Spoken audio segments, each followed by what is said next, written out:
Hello everyone, I am Sarita Rawat, Assistant Professor, School of Pharmacy, Suresh Kanvihar University, Jaipur, Rajasthan. Today we will start a next lecture of pharmacology. Today's topic is general principle in treatment of poisoning and management of common drug poisoning. So, learning objective of today's lecture is introduction, general principle in prescription of poisoning, management of common drug poisoning, paracetamol, salicylate, organophosphate, barbiturate, atropines, iron, morphine, and summary. Learning outcome of today's lecture is the student, upon completion of this lecture, you are able to know about the general principle in treatment of poisoning and management of common drug poisoning. Now, starting from the introductive part, so what is poison? So basically, the poison is a substance which, when administered, inhaled, or ingested, is capable of acting and deleteriously on the human, and thus almost anything is a poison, and medicine in a toxic dose is a poison, and the poison is a small doses medicine. So we can say when we take everything is poison until unless it is taken into a particular dose, then it becomes a medicine. Then in law, real difference between a medicine and a poison is the intent with which it is given. So, if any person is taken a drug in not a particular amount, so it can act as a poison. Now, the general principle in prescription of the poisoning is so basically the outlines are stabilization, evaluation, decontaminations, poison eliminations, antidote administration, nursing, and psychiatric care. So these are some outline to cure the poison thing. So, coming to the point, stabilization. What is stabilization? Initial survey should always be directed at assessment and correction of the life threatening problems if present. Attention must be paid to the airway, breathing, circulation, and depression of the CNS by the ABC of the situation. Now, airway breathing. Airway breathing is symptom of airway obstructions like dyspnea, ear hunger, and the horizons. Then the signs, we have to see the stridor, intercostal, substantial restrictions, cyanosis, sweating, and tachycardia. Then increasing metabolic acidosis in the presence of normal PO to suggest a toxin or the conditions that either decrease oxygen carrying capacity, that is carbon monoxide, or reduce the tissue oxygen, which is cyanide. Now, when we talk about the assisted ventilation, so assisted ventilation indications are involved like the immediate need for assisted ventilation has to be assisted clinically, but the efficacy of the ventilation can only be guided by measuring the blood gas. Then retention of carbon dioxide also be checked. Then the hypoxia of the patient in spite of the oxygen being given by a face mask. Now, when we talk about the toxic respiratory depression, so it is because of failure of respiratory care and the failure of respiratory muscles. So, when we talk about the antidepressant, so, the failure of respiratory care included antidepressant, antipsychotics, ethanol, opioids, sedatives. And when we talk about the failure of respiratory mucous muscles, so it include neuromuscular blocking agent, nicotine, organophosphate compound, shellfish poisoning, snake bite like cobra, and stretching. So these are the these can occur the respiratory failure of muscles. Now, talking to the circulatory failures, the management include correct acidemia if present, evaluate foot end of the bed, then insert a large bore peripheral IV line 16 gauge or larger to administer a fluid challenge of 200 ml of the saline and observe for improvement in the blood pressure over 10 minutes and repeat the fluid bolus if BP falls to the normalize and assess for the sign of the fluid overloading. Then when we talk about in patients who do not respond to the initial fluid challenges, then monitor central venous pressure and hourly urinary output. Then vasopressor of the choice include dopamine and norepinephrine, Obitin and ECG in the hypotensive patient and note rate rhythm, arrhythmias and conductions delays.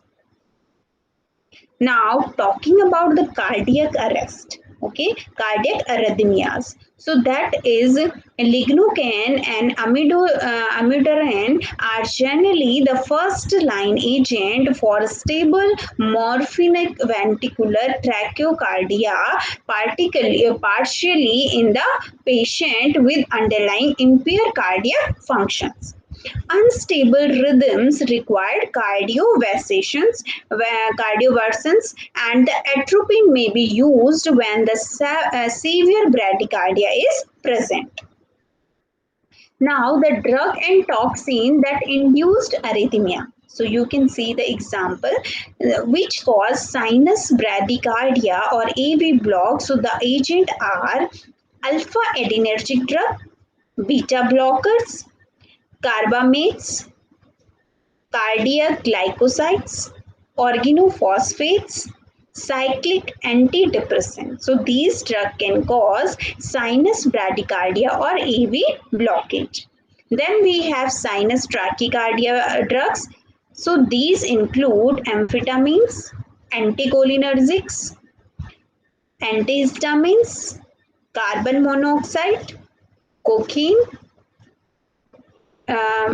phencyclidine, phenothiazine, theophylline, cyclic antidepressant. So these are the drugs that can cause sinus tachycardia. So these are example of some drugs toxin included arrhythmias. Now, when we talk about the CNS depression, so this is generally defined as an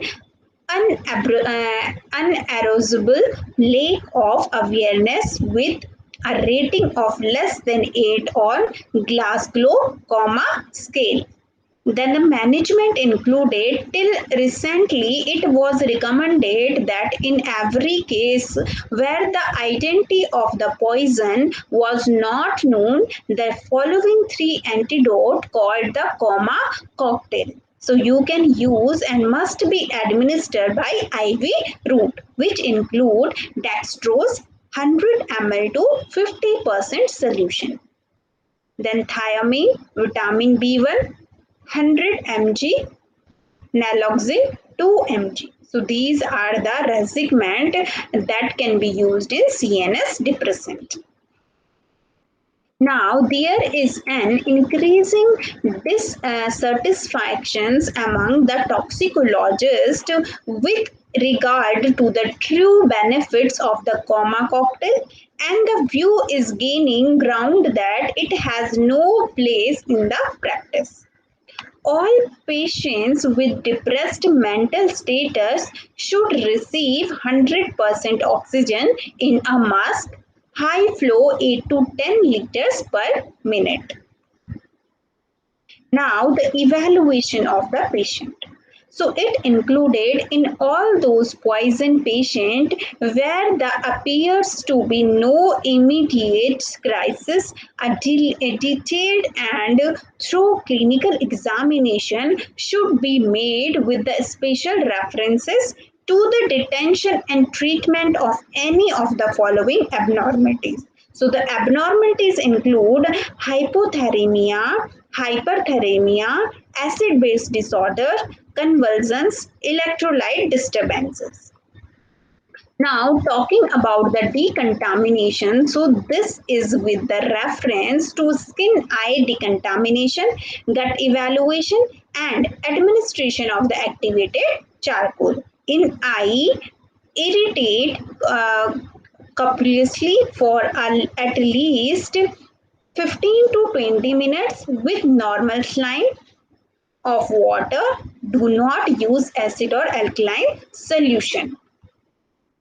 Now, for skin decontamination, cutaneous absorption is a common occurrence, especially with the reference to industrial or and agriculture substances such as phenol, hydrocyanic acid, aniline, organic metallic compound, phosphorus, and most of the pesticides. And the following measures can be undertaken to minimize absorption of the poisonous thing. So, corroded areas should be irrigated copiously and with the water or saline for at least 15 minutes, and remove all the contaminated clothes over cover with the clean bed sheets.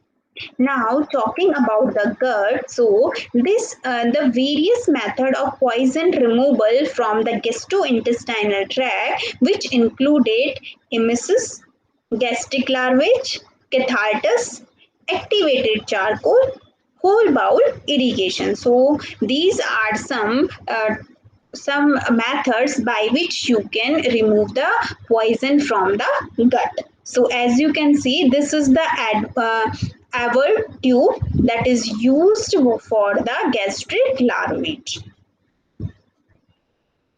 Now the next we have is emesis. So what is emesis? So emesis is basically the only recommended method of including poisoned patient to vomit, and it is administrations of the syrup of ipecac. And in recent year, owing to doubts being raised as to its actual efficacy and safety, and the current consensus is that syrup of ipecac must not be used except in justifying circumstances. The indications to use it is conscious and the alert poisoned patient who has ingested a poison not more than 4 to 6 hours earlier. Then only you can give the ipecac syrup. Now the next is we have gastric lavage. So basically the gastric lavage should not be employed routinely in the management of poison patient. There is no certain evidence that its use improves outcome, while the fact that it can cause significant morbidity is insuitable, and the larvae should be considered only if a patient has ingested a life-threatening amount of poison and the patient to the hospital present to the hospital within 1 to 2 hours of the injection. So these are the criteria to use gastric lavage. Now, the solution for gastric lavage are included when we talk about the poison and the solution. So, most poison not or unknown. So, the water or saline is used. Then, for the oxidizable poison like alkaloids and salicylates, etc. So, then potassium permanganate is used in the ratio of 1:5,000 or 1:10,000. Then the cyanide, so the solution used is sodium thiosulfate in 25%. Then the oxalate, and the solution used is calcium gluconate. So these are some solution that are used for the particular poison for the gastric larvae. Now, catharsis. So the catharsis, it means purifications achieved by puring the gastrointestinal tract, particularly the bowel, and recommended saline catheters are magnesium citrate, magnesium sulfate, sodium sulfate. In saccharides, sorbitol D-glucotol is the cathartic of the choice in the adults because it has better efficacy than the saline catheters. So this is the all about the catheters, and as you can see, this picture is the race tube. Now talking about the activated charcoal.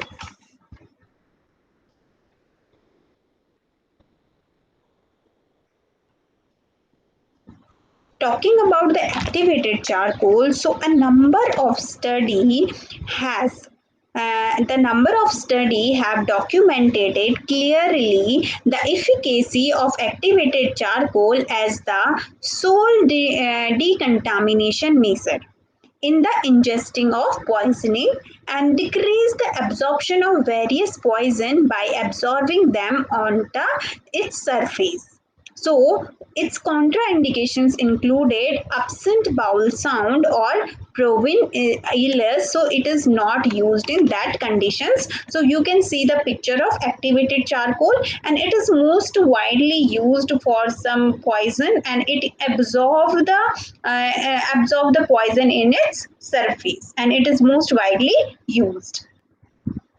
Now, as you can see, the absorption of toxin to activated charcoal, we have the classification of well absorbed activated charcoal, moderately absorbed, and the poorly absorbed. So, the substance that are well absorbed by the activated charcoal are aflatoxins and amphetamines, antidepressants, antiepileptics, antihistamines, atropines, barbiturates, benzodiazepines, beta blockers, chloroquines, cimetidine, dapsone, digitalis, NSAIDs, opiates, phenothiazines, quinine, strychnine, tetracycline, and theophylline. So these are the drugs that are well absorbed by the activated charcoal. Now when we talk about moderately absorbed by the charcoal are anti-diabetic drug, kerosene, paracetamol, phenol, and salicylate. So these are the drugs that are moderately absorbed by the activated charcoal.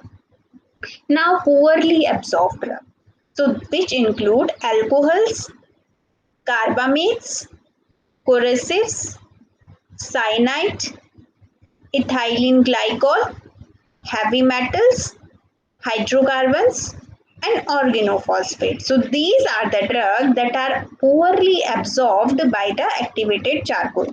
So these are some example of the absorption of toxin to the activated charcoal, and which are categorized into well absorbed, moderately absorbed, and the poorly absorbed.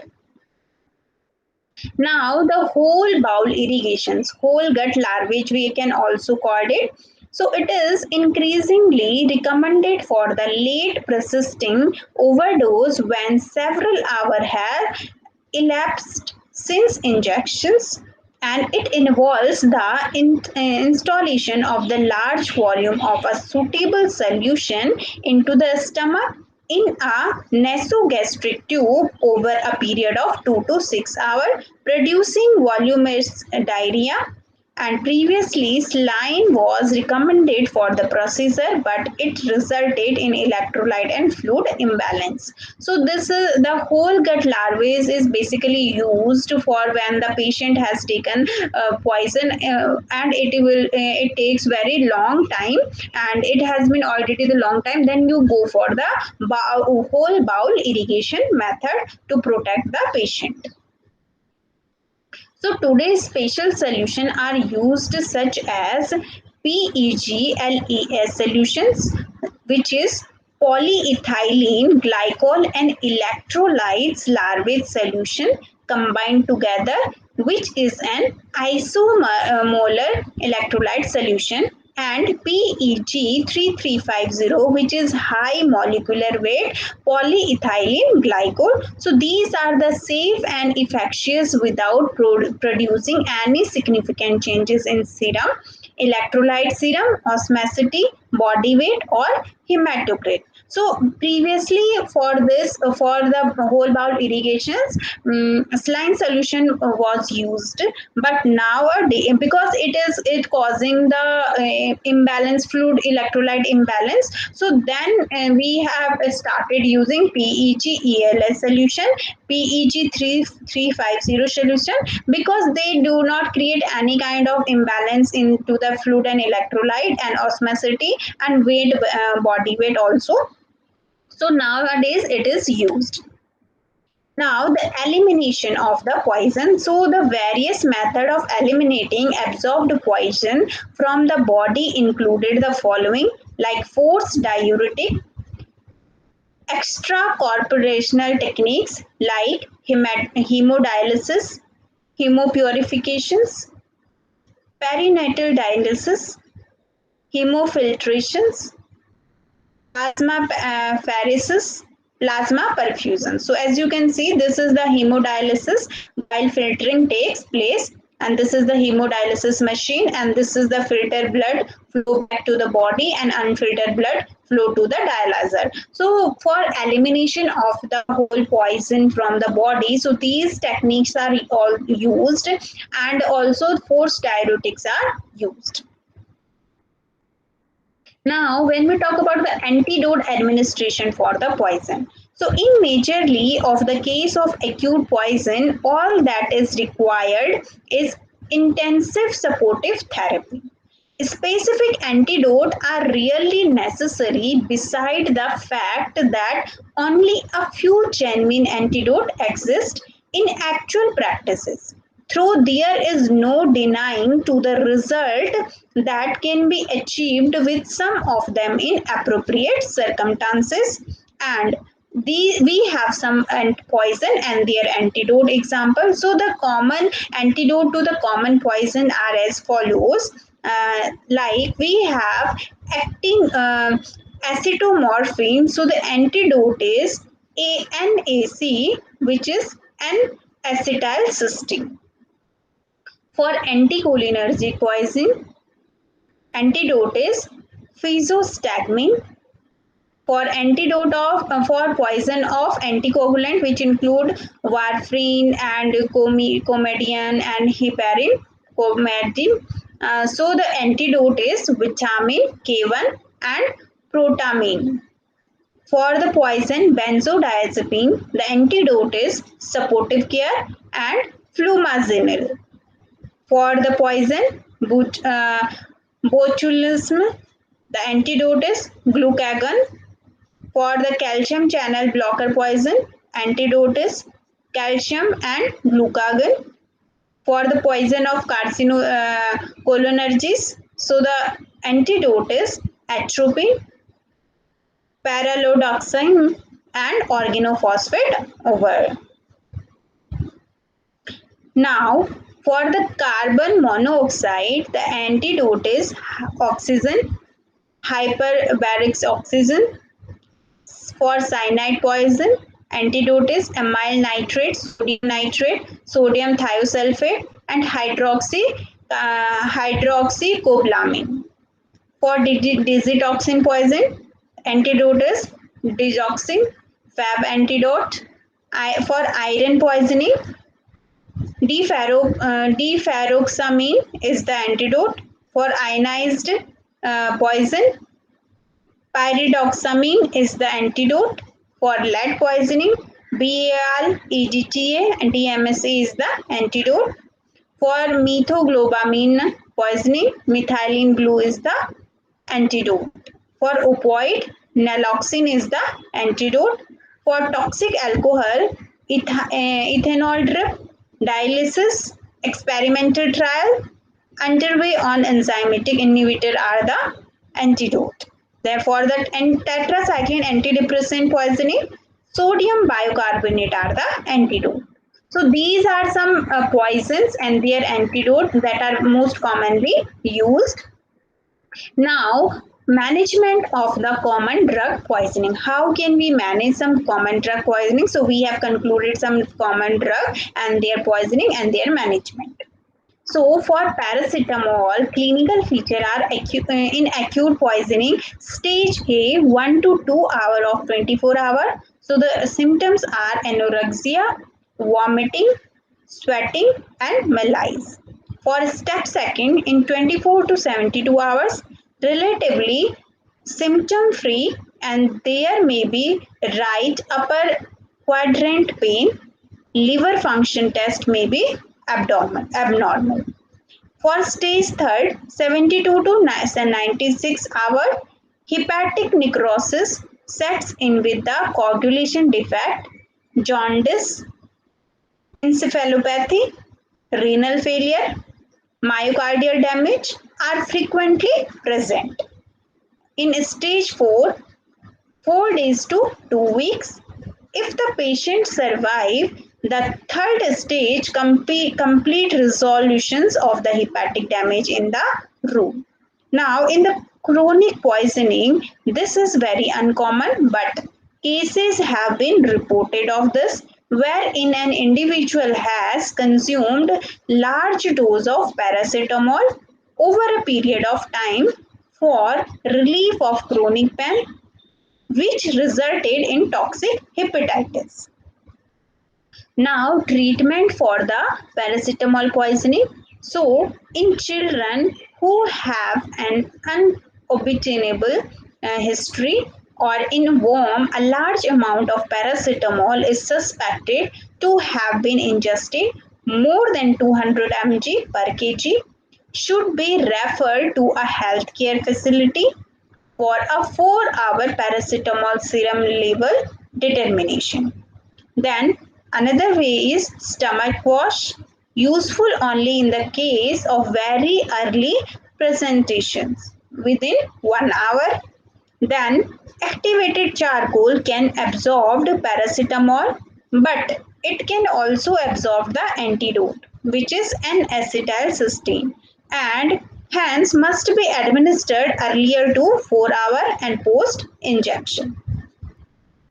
Now, the supportive measure for the paracetamol poisoning is 10 to 20% dextrose for the hypoglycemia, vitamin K if patient is evaluated, fresh frozen plasma if there is overbreathing,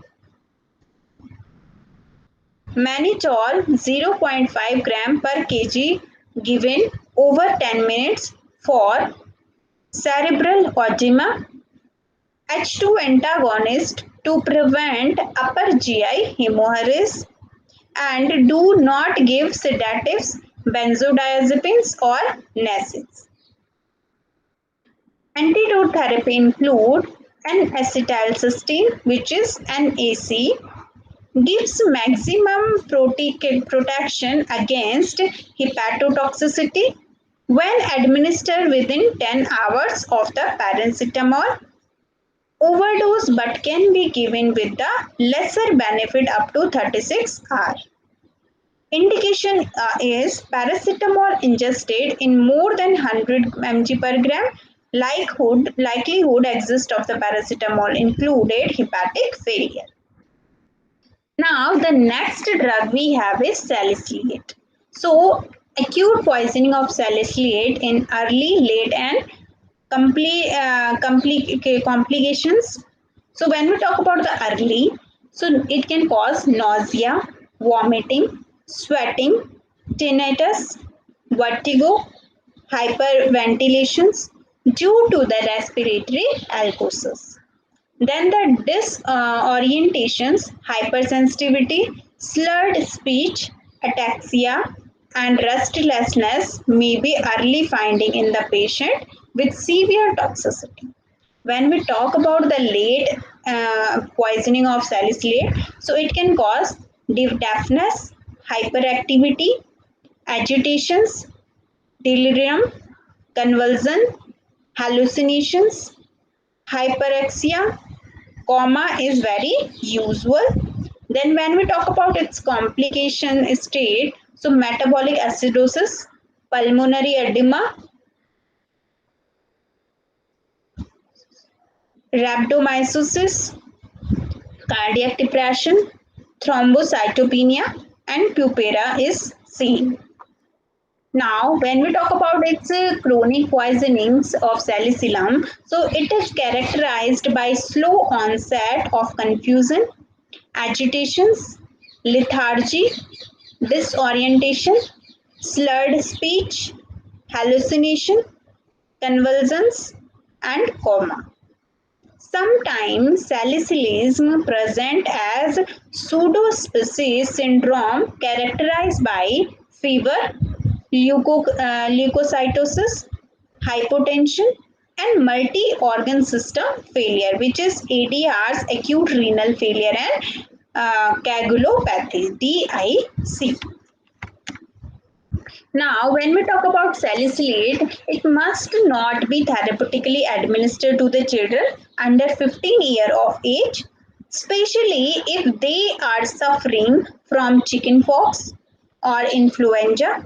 There is a serious risk of precipitating Ray's syndrome, which can be fatal to the patient. The main features are onset of hepatic failure and encephalopathy. Now, when we talk about the treatment of salicylic poisoning, so the patient with the major sign or symptom, metabolic acidosis, dehydration, mental status changes, seizure, pulmonary edema, can see, should be admitted to the intensive care unit regardless of the serum salicylate label. Then the minor symptoms only, that is nausea, tinnitus. So the following acute overdose may be managed in the emergency department, which decontaminations and alkaline diuretics if a salicylate level is shown to be decreasing. Then the stomach was may be beneficial up to 12 hours after injection. Since toxic dose of the salicylate of 10 case polyrums and delayed gastric emptying. Then also we can use activated charcoal. It is said to be very efficacious in the treatment of salicylate poisoning, since each gram of activated charcoal can absorb 550 mg of the drug. 8-10 in the ratio 10:1 or ratio of activated charcoal to the salicylate injected appears to the result in maximum efficacy.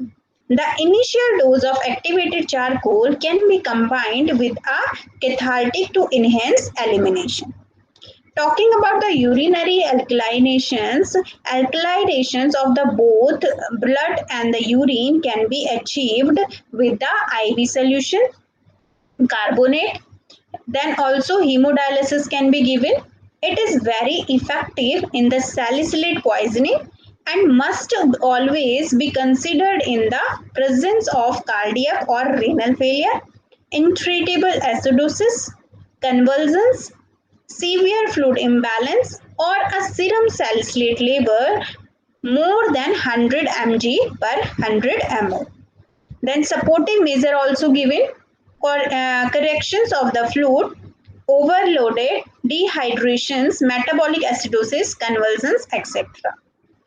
Talking about the OP poisoning, organophosphate poisoning, so it can be acute and chronic. So in cholinergic excess, muscarine effect and bronchoconstriction with wheezing and dyspnea, cough, pulmonary edema, vomiting, diarrhea, abdominal cramps, increased salivation, lacriminations, sweating, bradycardia, hypotension, meiosis, and urinary incontinence has been seen. And in nicotinic effect, muscles weakness, fatigability, and fasciculations are very common.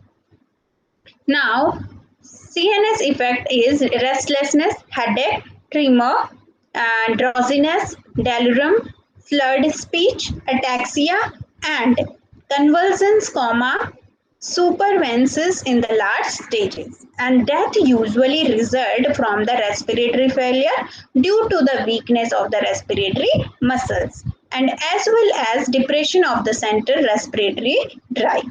When we talk about the chronic poisoning of the OP, so those who are engaged in the pesticides spraying of the crops, the following are main features: polyneuropathy, CNS in polyneuropathy, paresthesis, muscle cramps, weakness of the GIT disorder, and in CNS effect, drowsiness, convulsion, irritability, and anxiety has been seen.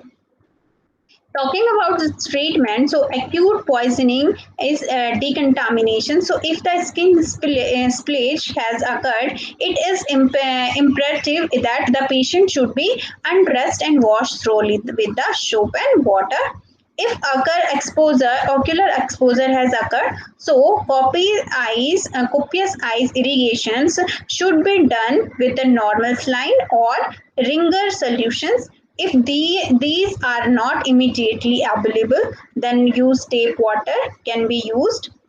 Then the antidote is atropine. So it is a competitive antagonist of the acetylcholine at the muscarine postsynaptic membrane and in the CNS blockage of the muscarine manifestation of the organophosphorus poisoning.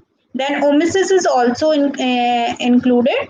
The commonest is the parallelodoxamine, which is a nucleophilic oxymate that helps to regulate the acetylcholine ester at muscarine, nicotinic, and CNS site. Then the supportive measure, so administer IV fluid to replace loses. Then maintain the airway patency and succession secretions, endothelial and endotracheal intubations and mechanical ventilations may be very necessary. Monitor the pulse oximetry or arterial blood gases to determine need for the supplement oxygen. And the following drugs are also contraindicated and parasympathomimetic and phenothiazines and antihistamines are used. Now, next we have is barbiturate. So, barbiturate poisoning is most suicidal, rarely accidental, and it is characterized by respiratory failure, cardiovascular collapse, coma, and renal failure. Treatment for that is gastric lavage, artificial respiration, and forced alkaline diuretics with mannitol and sodium bicarbonate. Now, next is atropine. So, basically, the atropine is a belladonna poisoning may occur due to drug overdose or consumptions of the seed and berries of the belladonna dhatura plant. The dry mouth, difficulty in swelling and talking, dilated pupil, photophobia, burning of near vision, palpitations, psychotic behavior, and ataxia and delirium and visual hallucination, hypotension, weak rapid pulse, and depressions are some common symptoms. When we talk about atropine treatment, so atropine poisoning treatment, if the poison has been ingested, gastric lavage should be done with tannic acid. The patient should be kept in dark, quiet room. Cold sponging or ice bags are applied to reduce the body temperature. Phosphostatin 1,3 mg SC or IV antagonized both central and peripheral effect. Now talking about the iron poisoning, so it has a direct cohesive action on the stomach and the proximal small bowel. Once absorbed, produce shock, metabolic acidosis, liver failure, and death. Initially, GI symptoms prevail with the persistent vomiting, abdominal pain, and hemorrhages.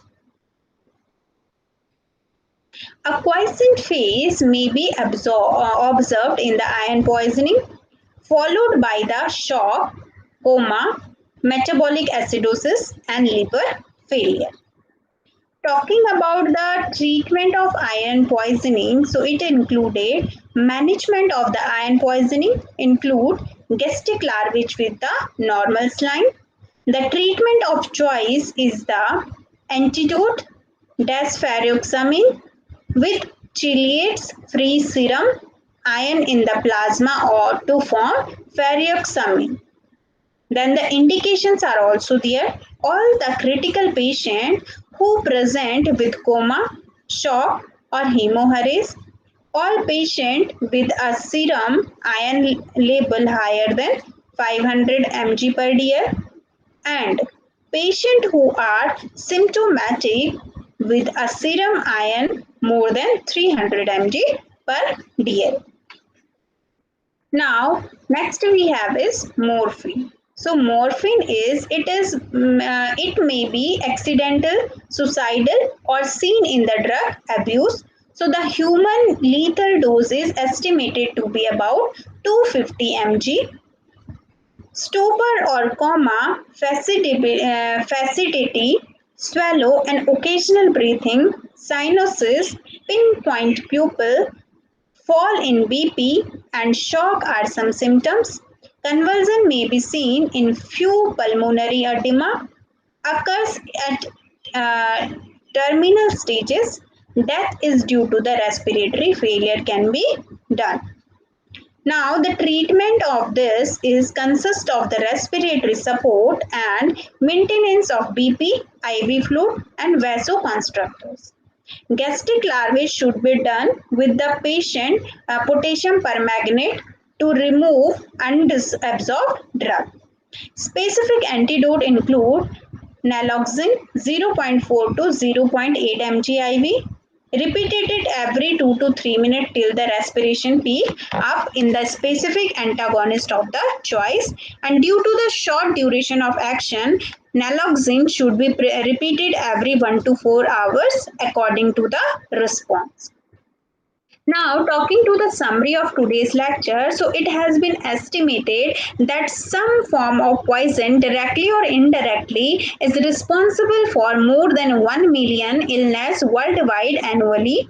And this figure could be just the trap of the iceberg science. And most cases of poison actually go unreported, especially in India, and the incidence of poisoning in India is among the highest in the world, and it is estimated that more than 50,000 people die every year from toxic exposure. The cause of poison are many: civilizations and the industrial, accidental and deliverable. The problem is getting worse with the time as newer drug and chemicals are developed in the vast numbers. So this is all about your poisoning, its management. Now, coming to the quiz questions related to today's lecture, which included the quiz are: what are the general things to do in case of poisoning? What is toxic principle? How do you cure poisoning? How do antidote prevent death among poison patients? What is the strongest poison? What are the signs of toxicity?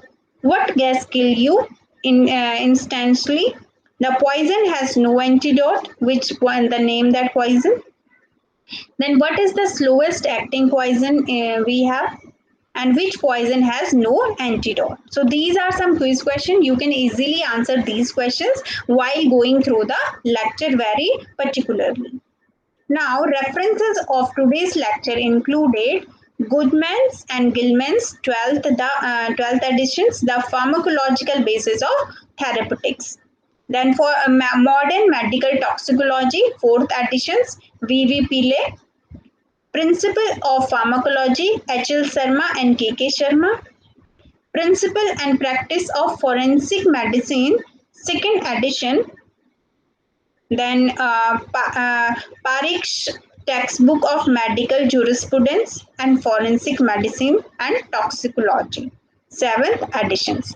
So all these references are very important in respect to the toxicology study. So you can definitely check out these references for further knowledge and to know about the management and the drug toxicity regarding the toxicity studies. So you can definitely check out these lectures. So this is all about today's lecture of poisoning, and you can go through the lecture and learn lots of things regarding the poison and what are the simplest measurement we can do, and what are the antidotes that are available for the common poisoning. So thank you for kindly listening to me. This is all about today's lecture. Thank you.